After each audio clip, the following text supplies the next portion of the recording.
नमस्कार, TV51च्या या बुलेटिनमध्ये आपलं स्वागत। आपल्या परिसरातील ताज्या बातम्या व चालू घडामोडींचे अपडेट्स आपल्या फोनवर मिळवण्यासाठी TV51च्या YouTube चॅनलला सबस्क्राइब करा।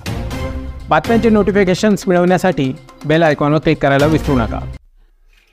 पितृपक्षात श्राद्ध करणे किंवा सणासुदीच्या दिवशी आपल्या पूर्वजांना किंवा इतरांना नैवेद्य दाखवणे म्हणजेच खानदेशात घास टाकण्याची पद्धत आहे। बदलत्या काळानुरूप यामध्ये बदल होत गेले, परंतु घास टाकण्याची प्रथा अजूनही बऱ्याचशा परिवारांमध्ये कायम आहे।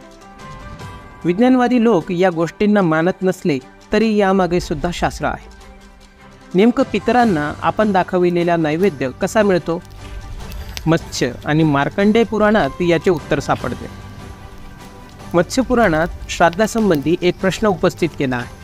तो असा की ब्राह्मणाने खाल्लेले किंवा होमाग्नीत अर्पण केलेले अन्न मृतांपर्यंत कसे पोहोचते, कारण मृत्यूनंतर ते आत्मे पुनर्जन्म घेऊन दुसऱ्या देहात आश्रय घेतात। या प्रश्नाचे उत्तरही तिथेच आहे। वसु, रुद्र व आदित्य या पितृदेवतांच्या द्वारे ते पितरांना पावते किंवा त्या अन्नाचे भिन्न पदार्थात म्हणजे अमृत, तृण, भोग, हवा इत्यादी पदार्थात रूपांतर होऊन पितर ज्या योनीत असतील त्या योनीत त्या रूपाने या देवतांद्वारे ते अन्न पोचते। म्हणजेच स्वर्गात देवरूप असल्यास अमृताने, अंतरिक्षात गंधर्व रूप असल्यास भोगाने, पशु योनीत असल्यास जलाने, दानव योनीत असल्यास मांसाने, प्रेतरूप असल्यास रक्ताने व मान असल्यास अन्नरूपाने मिळते।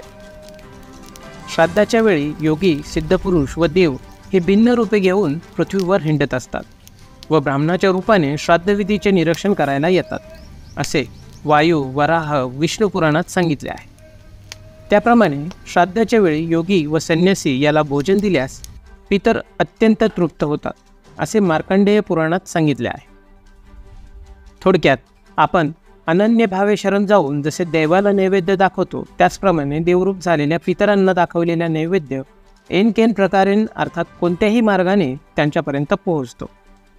केवळ त्यासाठी नैवेद्य अर्पण करतानाचा भाव शुद्ध हवा। हा नैवेद्य पितरांना अर्पण करत आहोत ही भावना हवी। केवळ उपचार म्हणून ठेवलेले पान कावळाही चिवत नाही। आपली सेवा पितरांनी स्वीकारावी ही मनात भावना असेल तर सूक्ष्म जीवजंतूपासून थेट घारीपर्यंत कोणत्याही रूपाने येऊन पितर त्या नैवेद्याचा स्वीकार करतात। यासाठी मनात कोणतेही द्वंद्व न ठेवता आपल्या पूर्वजांच्या ऋणात राहून आपल्या घासातला घास आठवणीने त्यांच्यासाठी काढून ठेवणे ही खरी श्रद्धा, आणि ती असेल तरच हातून घडलेला विधी म्हणजे श्राद्ध होय। वैज्ञानिकदृष्ट्या या गोष्टीचा संबंध थेट आपल्या आरोग्याशी आहे। प्रत्येक हंगामात वेगवेगळे सण येत असतात, वेगवेगळ्या प्रकारचे अन्न आपण बनवत असतो। काळानुरूप यामध्ये बदल झाला तरी नैवेद्यासाठी बऱ्याचशा गोष्टी कराव्याच लागतात आणि त्या हंगामात त्या गोष्टी आपल्या आरोग्यासाठी महत्त्वाच्या असतात। जसे की उन्हाळ्यात अनेक आरोग्यविषयक समस्यांना सामोरे जावे लागते। ऊन लागणे, धाप लागणे, स्ट्रोक, उष्माघात इत्यादी आजार उन्हात होत असतात। त्यामुळे शरीरातील रोगप्रतिकारक शक्ती क्षीण होत जाते। परंतु उन्हाळ्यात पुरणपोळी, आमरस म्हणजेच आंब्याचा रस नैवेद्यासाठी बनवला जातो। आंब्याचंच उदाहरण घेतलं तर आंब्यात व्हिटॅमिन सी मुबलक प्रमाणात असतं, त्यामुळे व्यक्तीची प्रतिकारक शक्ती मजबूत राहते, कारण हे शरीरातील लो डेन्सिटी लिपोप्रोटीन्स कमी करण्यास उपयुक्त आहे। आंब्याचा रस प्यायल्यास रक्ताभिसरण व्यवस्थित राहते, ज्यामुळे कोलेस्टेरॉल नियंत्रणात राहते। तसेच आंब्याच्या रसात भरपूर प्रमाणात पोटॅशियम असल्यामुळे रक्तदाबही नियंत्रित राहतो। स्ट्रोक आणि हार्ट अटॅकची समस्या उद्भवत नाही।